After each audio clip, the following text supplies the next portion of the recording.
जानकारियाँ और उनके कुछ बारे में, यानी कंप्यूटर की परिभाषा, कंप्यूटर किन शब्दों से मिलकर बना है और कंप्यूटर का उपयोग कहाँ कहाँ हो रहा है, इन सब के बारे में आज हम आपको विस्तार से बताने वाले हैं। सबसे पहले हम करते हैं कंप्यूटर ऑर्गेनाइजेशन, यानी कंप्यूटर संगठन के बारे में। कंप्यूटर संगठन क्या है, कंप्यूटर है क्या? वैसे आज जीवन के प्रत्येक क्षेत्र में कंप्यूटर का उपयोग हो रहा है। हमारे दिन प्रतिदिन की दिनचर्या में इसका महत्वपूर्ण योगदान है। कंप्यूटर का प्रयोग व्यापक रूप से कई क्षेत्रों में हो रहा है। आजकल प्रत्येक क्षेत्र में कंप्यूटर का उपयोग दिन पे दिन बढ़ता जा रहा है। यानी today computer is being used in every field of life. It is an important contributor to your day-to-day return. Computer using is being widely used in many areas. Nowadays, computer use is increasing day by day in every field. आगे चलते हैं। आगे computer की परिभाषा यानी definition of computer. Computer is an electronics device which can store vast amount of data. Process is faster to produce accurate, meaningful and useful result based on given interaction.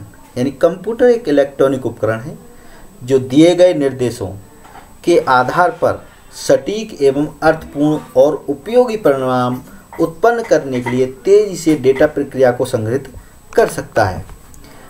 Computer का full form यानी C for commonly, O for operate, M for machine, P for print, U for used for, T for technical और E for educational और R for research।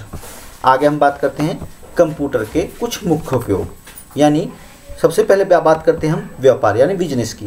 व्यापार में कुछ खरीदना हो या बेचना हो, ये सारी चीज़ें हम कंप्यूटर के द्वारा कर सकते हैं। आजकल हम कंप्यूटर से कोई भी सामान खरीद कर लाते हैं तब उसकी हम पक्की रसीद ले सकते हैं। यानी ऑनलाइन खरीदना और बेचना भी हम कंप्यूटर के द्वारा कर सकते हैं। दूसरा चिकित्सालय यानी मेडिकल का मतलब आज कोरोना महामारी का जो भी टेस्ट चेकिंग हो रही है वो सब कंप्यूटर के द्वारा ही हो रही है। सारी चीज़ें हम कंप्यूटर के द्वारा ही कर रहे हैं।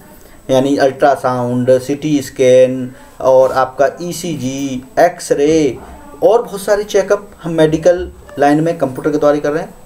संचार साधन यानी कम्युनिकेशन किसी से बात करना हो या किसी को संदेश भेजने हो या प्राप्त करने हो, यानी ईमेल करना हो या प्राप्त करने हो, हम सारी चीज़ें हम इसके द्वारा कर सकते हैं।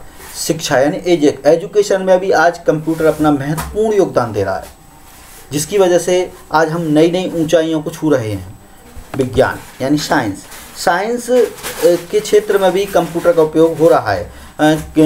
कोई परमाणु बम बना रहे हैं या हमें मौसम की जानकारी प्राप्त करनी है या मौसम की सारी कंप्यूटर से ही तो प्राप्त होती हैं।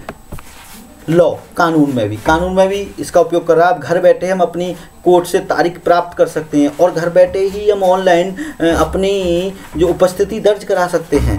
संगीत यानी म्यूजिक में भी हम इसका प्रयोग करते हैं। घर बैठे म्यूजिक का आनंद लेने के लिए ऑनलाइन म्यूजिक कहीं भी कभी भी हम इसका प्रयोग कर सकते हैं। सेना मिलिट्री में भी इसका प्रयोग यानी आर्मी में भी इसका प्रयोग हो रहा है।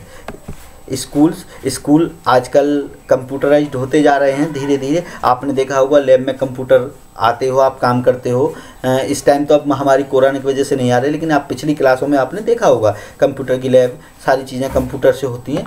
बैंकों में बैंक तो पूर्ण तरह कंप्यूटराइज्ड हो चुके हैं, जिसकी वजह से आज हम पैसे का लेन देन भी कंप्यूटर द्वारा ही करते हैं। ATM आपने नाम सुना होगा, ऑटोमेटिक टेलर मशीन, जिसके द्वारा बिना कैशियर के हम उसको पैसा प्राप्त कर सकते हैं और पैसे को मशीन के द्वारा जमा भी कर सकते हैं। अगर कनेक्टिविटी नहीं आ रही तो हमको पैसा नहीं मिलता है। बैंक रेलवे में भी हम घर बैठे अगर कहीं भी यात्रा कर रहे हैं तो उसका टिकट हम रेलवे में इसको बुक करा सकते हैं और आराम से घर बैठे ही पेमेंट भी दे सकते हैं। ये सारी चीज़ें किसके द्वारा हो रही हैं? आजकल कंप्यूटर के द्वारा ही तो हो रही हैं। कंप्यूटर का उपयोग धीरे धीरे हमारी ज़िंदगी में बढ़ता जा रहा है। आज के लिए सिर्फ इतना ही। धन्यवाद।